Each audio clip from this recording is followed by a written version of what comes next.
Good. Everybody's good. Thank you. So Benjamin Disraeli said, "The greatest good you can do for another is not just to share your riches, but to reveal to him his own." As a boat person, a Vietnamese refugee, and a woman who lost her sight at the age of 2, today I want to speak to you about the beauty of the heart and the power of human kindness and compassion. I came from Vietnam, where individuals without sight were and continue to be the voiceless, the invisible, the outcast, and the disempowered. In this talk, I will take you to some of the darkest times in my life. And it is because of the kindness and compassion from many others, from people like you, I have had the opportunity and the confidence to become the therapist and the public speaker that I am today. In their own special ways, those people like you, have transformed my life by shining light into the dark tunnels that I was in, giving me hope when I was in my deep despair, and healing my wounded heart.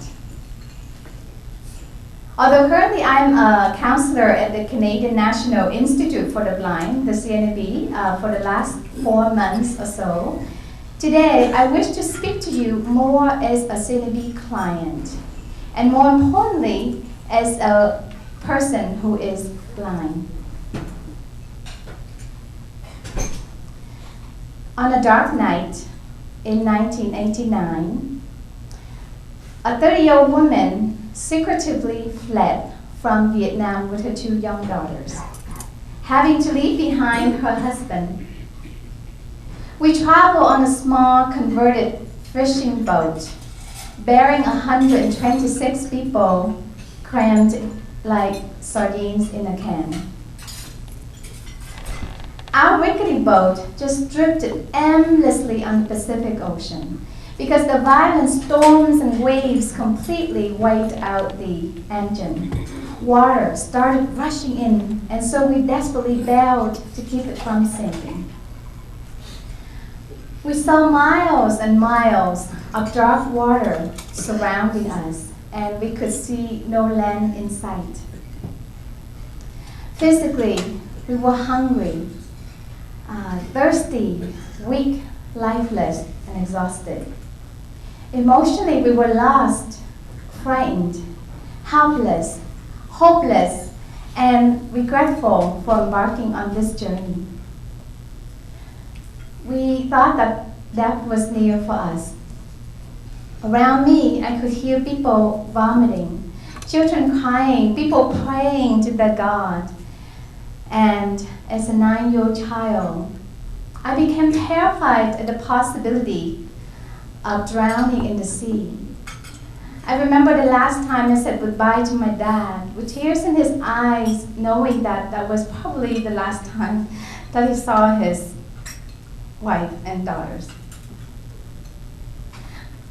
So I closed my eyes, imagining that the rocking of the boat was sort of like me rocking on my hammock at home. The next time I woke up, pirates were invading our boat.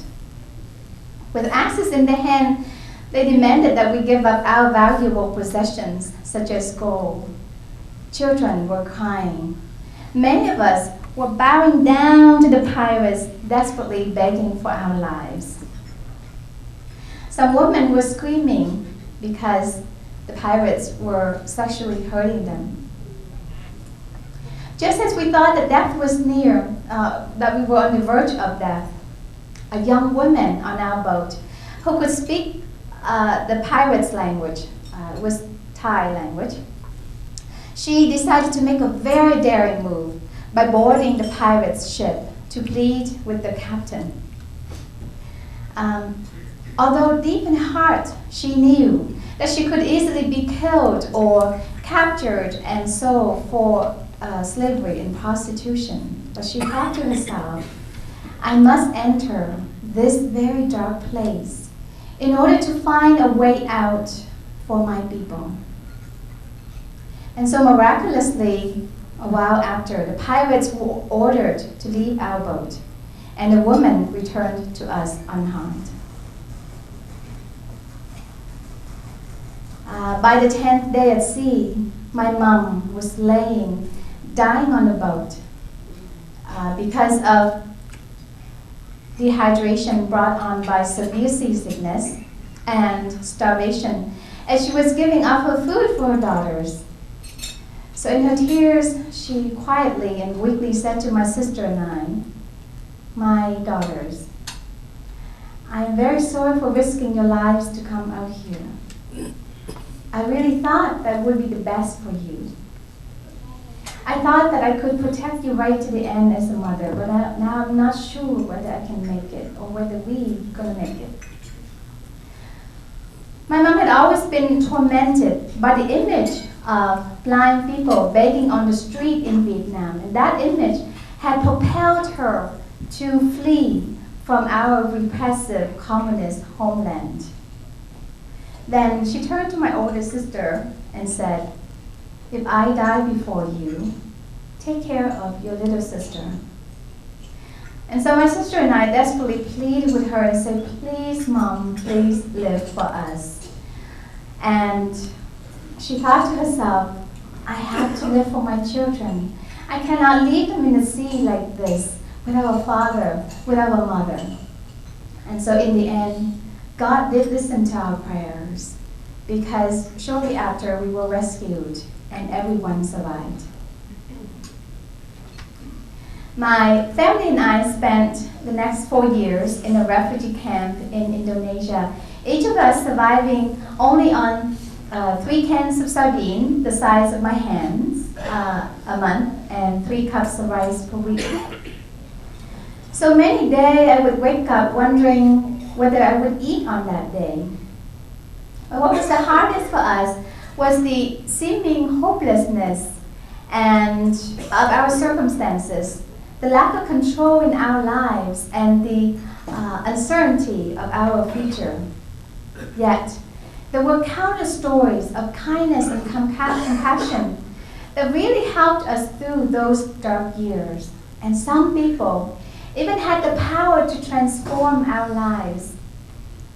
One day, my mom and I were walking home in the blazing heat afternoon of Indonesia, feeling completely hopeless and defeated because our refugee claim had just been denied. That meant that eventually we would be sent back to Vietnam, despite risking our lives to cross the ocean. So feeling weak, I started to have heat stroke. So desperately, my mom waved the car driving by. When the car stopped, we realized that the man in the car was the head of the United Nations Refugee Panel. So I decided to seize this golden opportunity, and with much nervousness and desperation, I said to the man in my broken English, "I am blind, please help us."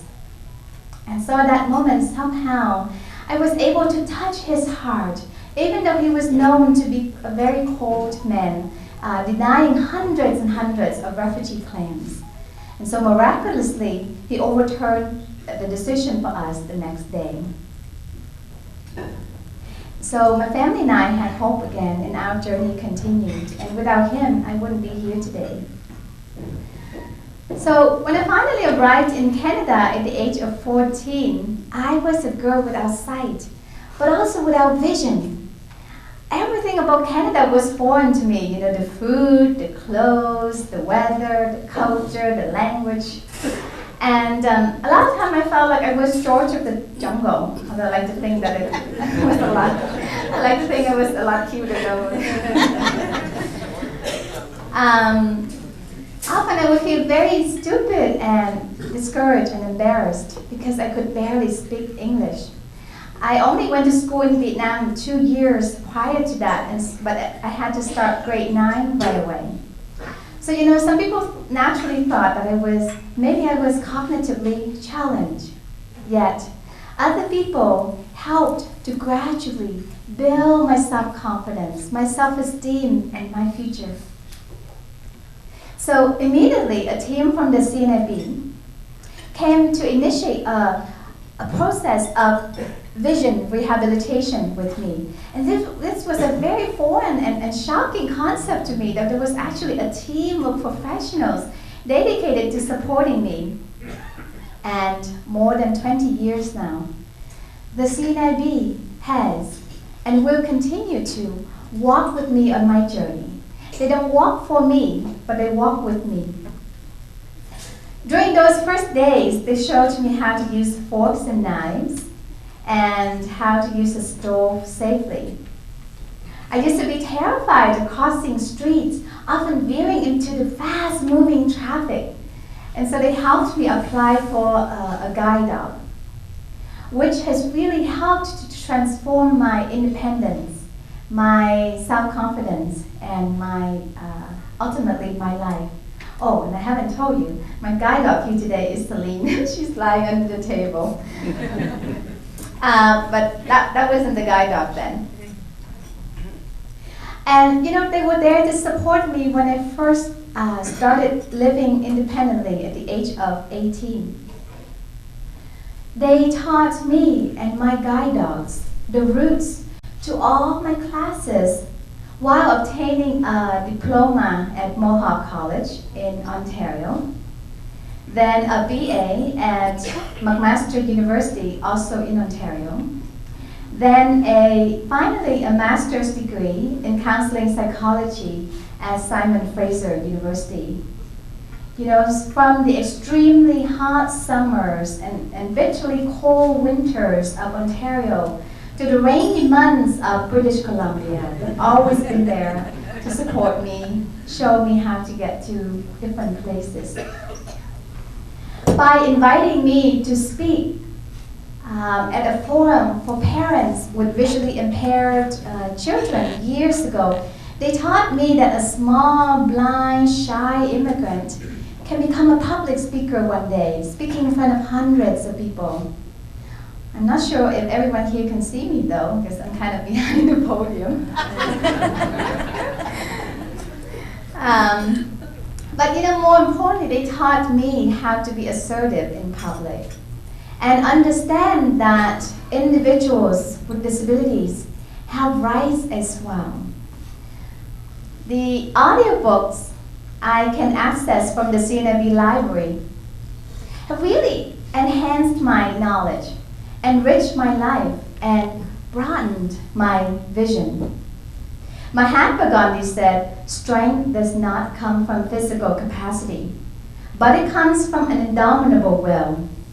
And so the work that CNFB does, along with its thousands of supporters and volunteers such as the Lions Clubs and yourselves here, have really helped me realize that I am not alone in my journey, that I don't have to be the victim of my life anymore. My blindness does not have to completely and exclusively define who I am. I don't have sight, but I could have a vision for my future. Ada Adams said, "There's a light at the end of every tunnel. Some tunnels just happen to be longer than others." For those of us who've lost our sight, whether completely or partially, it can feel like we just entered a very long tunnel. The impact of sight loss can be very pervasive and devastating. Physically, we lose not just the ability to see our loved ones, the smiles, the tears, but also the ability to drive, to read, and to write. Socially, we can lose friendships, career, status, freedom, and more. Emotionally, we feel lost, frightened, helpless, hopeless, out of control, and very isolated. Sight loss is not just an injury to the eyes. It is also an injury to the mind, the heart, the spirit, and the soul. However, that picture is not complete either. Many of us have been able to see the light at the end of the tunnel and find our own path. We learn to make meaning in our lives. We can still have beautiful and authentic connections with other people around us. We don't just see with our eyes, we see with our minds and our hearts. And more importantly, many of us have been able to rise above our sight loss, to fulfill our dreams and visions, and to give back to society.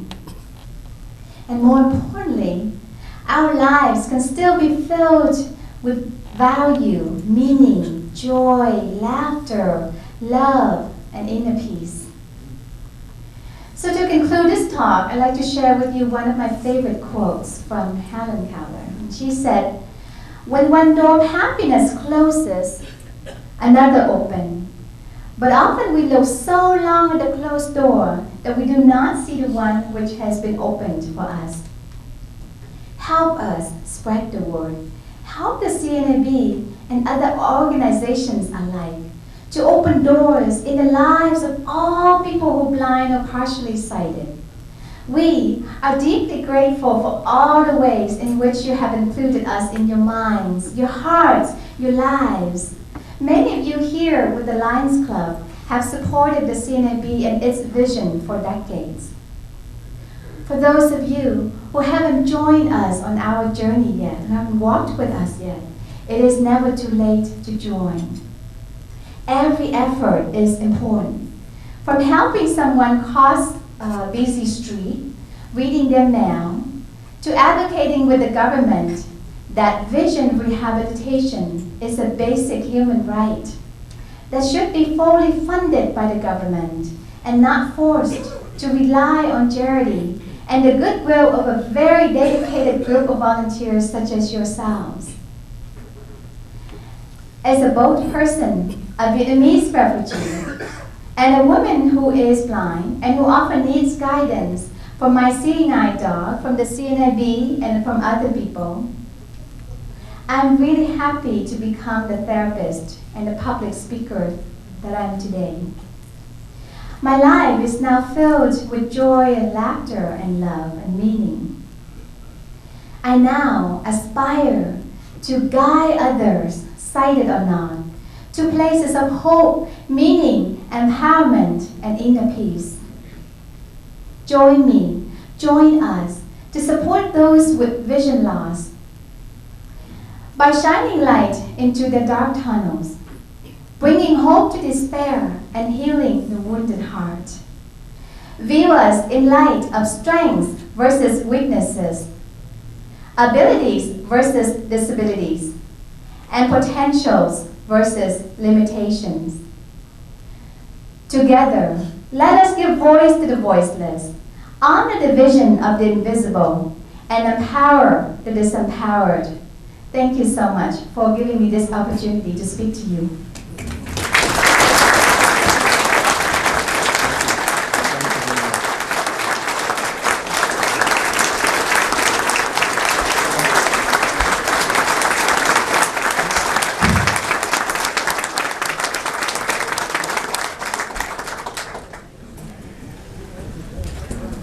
Thank you very much, Quyn.